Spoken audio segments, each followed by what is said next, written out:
This video is a little longer than others you've been required to watch for this class because research is a process, a skill, and in some ways a scavenger hunt.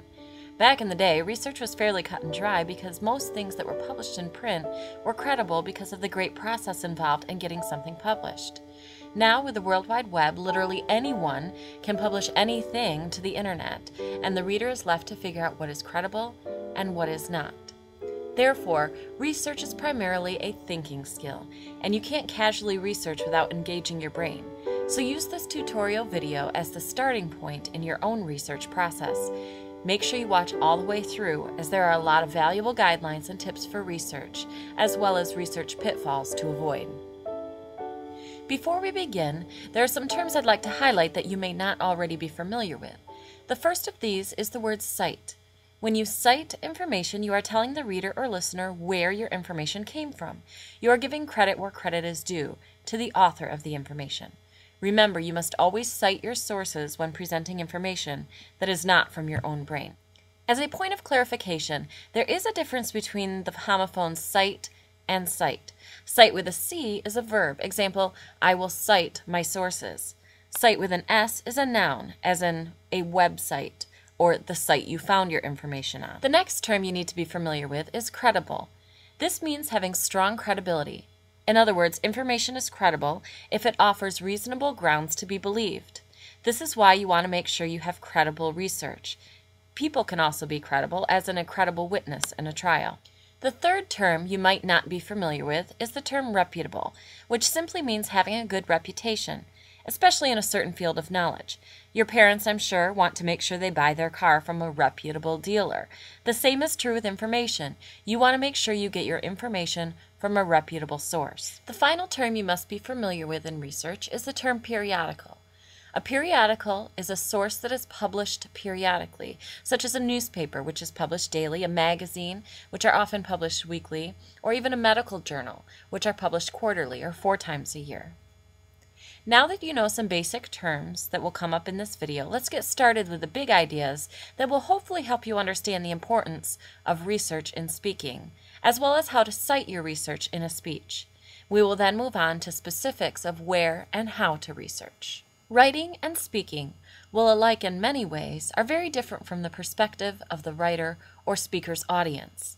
The audience of a writer has the ability to go back and reread passages they may not understand, or during which they tuned out, while the audience of a public speaker only has one shot to hear and decode the message. The audience of a writer can read at their own pace, while the audience of a speaker is at the mercy of the presenter's pace. The audience of a writer understands what is cited information because of quotations or information in parentheses or at the bottom of the page, or in the case of research papers, on a works cited page. The audience of a speaker must be told what is borrowed information. Because of these things, there's a great responsibility on speakers when it comes not only to preparing and giving their speeches, but also when it comes to their credibility while presenting researched information. And so let's look at the differences between citing sources in a paper and citing sources in a speech. Let's say you recently saw the movie Taken with Liam Neeson, and your eyes were open to the worldwide and devastating epidemic of human trafficking. So you decided to do your informative speech on this topic in order to inform the audience about the issue. While researching, perhaps you found the following piece of shocking information that you wanted to use in the speech. 100,000 to 300,000 children in America are at risk for sex trafficking each year. Now, obviously, this is not your own information, so you must give credit to the author. In this case, the information came from this website. Since we can't just write down the website and be done with it, as we might be able to do when writing, let's determine which way would be best in helping your audience to identify this piece of information as credible research. Way number 1. Have a works cited page that you turn into your teacher with your speech outline. Way number 2, say according to, and then list out the website. Way number 3, say according to Paul Stewart. Way number 4, say according to Paul Stewart's website. Way number 5, say according to Paul Stewart, a man who has devoted his life to the fight against human trafficking. Now, which do you think would be best? Let's revisit each of these options again. Way number 1. Remember, speeches are for audiences. Your research may all be credible and wonderful, but if you never tell your audience where your research came from, for all they know, you made it up. Way number 2. Are you kidding me? What audience member would want to listen to that long web address? And furthermore, what purpose would that serve? Would an audience member actually whip out a pencil and write that down? Or would they want to spend their precious time or energy looking it up later? Of course not. Way number 3. Way number 4. Who is Paul Stewart, and why should I believe what he says? Is he a doctor, a sociologist, a researcher, a missionary, another high school student? Your audience doesn't know, and therefore shouldn't have to believe what he says.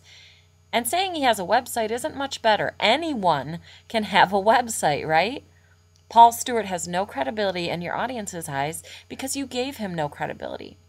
If you have a credible individual's research and you want to cite that person, it's okay to say something like, according to Dr. Daniel Burku, an emergency physician who founded Doctors at War Against Human Trafficking is the second largest criminal enterprise in the world. But never assume that the person who is providing the information actually wrote the information. Perhaps he or she is just the person posting the information, which leads us to way number 5. Okay, yes, you gave Paul Stewart credibility in this case. But the problem is, this man did not actually do or publish the research. He simply posted it as a help to his readers and followers. It may be absolutely 100% true, but it's not his. You can't give him credit. Then who in the world should you cite? Or should you just throw that piece of information out the window because it's too hard to figure out who wrote it? Well, it depends. In this case, a simple scan to the bottom of Paul Stewart's posted statistics led me to where he cited his source. So I went to that source at freeinternational.org. They are a similar organization to Paul Stewart's, but they did not cite their source on this piece of information, although they did cite sources on several other pieces of information on the same page, so I knew they were probably a credible source. So I did some scavenger hunting. I emailed them and asked where they got their research. The man who replied was gracious and prompt in emailing me back and gave me the original source of the information. Now, I did not plan for things to go the way they did for this video. To walk you through the process of research, I had literally just picked out a random fact on a random topic and stuck with it so that I was completely in your shoes. The trail I just described was simply part of the process of tracking the original fact I had chosen. While this all sounds very complicated and labor-intensive, I assure you it took me less than 2 minutes in all to track it and write the email. And the response to my email took less than a day to receive. So now that I know the original source of the information, I can now cite it in a speech. But how? How do you tell the audience where this information came from in a way they know it is legitimate, credible, and reputable research? For an audience, it is best to tell them the name of the author so they know who the information is coming from, and so that the right person gets credit, as well as the source so they know where you got the information, and finally the date so they know how old the information is and that it is not outdated. In the case of my human trafficking piece of research, I might cite the source like this. According to the U.S. Department of State Statistics in 2005, 100,000 to 300,000 children in America are at risk for sex trafficking each year. Citing other sources is similar. Let's say you wanted to cite a periodical. You might say something like, according to the August 27, 2000 issue of Newsweek, or according to an article entitled The Facebook Effect in the August 27, 2007 issue of Newsweek. Or let's say you wanted to cite a book. In this case, you might say something like, according to the book entitled The Gamble by Thomas Ricks, or according to journalist Thomas Ricks in his book entitled The Gamble. Or what if you wanted to cite something from the internet? As you've already learned, citing something that is not published in print requires some thinking and problem-solving skills to get the actual source of the information. So citing anything from the internet depends on where the information is coming from. In the next video, you will learn about where on the internet you can get your information from.